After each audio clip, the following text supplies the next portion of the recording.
Laboratorios Ordesa es una empresa familiar con más de 80 años de trayectoria dedicada a la investigación, desarrollo y comercialización de productos de alimentación infantil y nutrición.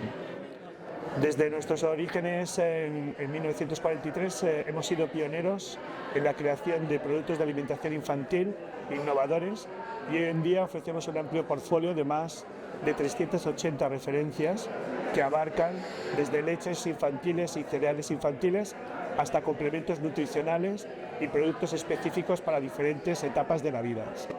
Nuestra misión es mejorar la salud y el bienestar de las personas a través de una nutrición basada en la ciencia, acompañándolas desde los primeros días de vida hasta la edad adulta.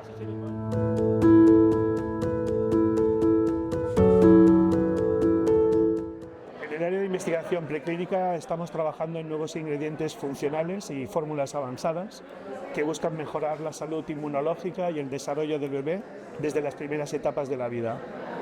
Además, lideramos proyectos nacionales e internacionales junto con universidades y centros de investigación que nos permiten estar en la frontera del conocimiento científico en nutrición y salud. Nuestra gran diferencia radica en combinar rigurosidad científica, tecnología de vanguardia y una visión humana de la nutrición, siempre con el objetivo de generar un impacto positivo y duradero en la salud de las personas.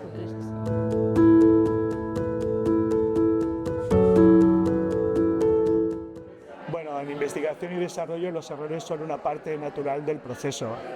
Hemos aprendido que cada fallo es una oportunidad de aprendizaje y que la clave para alcanzar nuestros objetivos está en mantener la curiosidad científica y la perseverancia.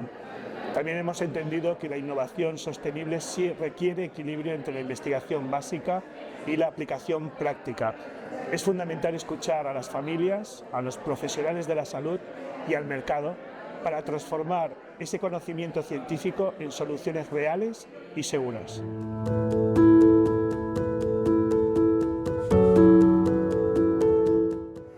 Bueno, estar en el Parque Científico de Barcelona nos permite formar parte de un ecosistema de innovación único.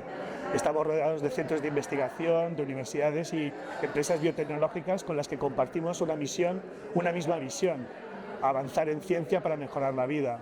Desde nuestro centro de investigación básico en el parque, lideramos proyectos de investigación preclínica, tanto propios como consorciados, lo que nos permite conectar la ciencia académica con la aplicación industrial. A la comunidad del parque aportamos nuestra experiencia en nutrición, biotecnología y desarrollo de productos con base científica. Además, nuestra vocación de colaborar y generar sinergias que impulsen la innovación en el ámbito de la salud.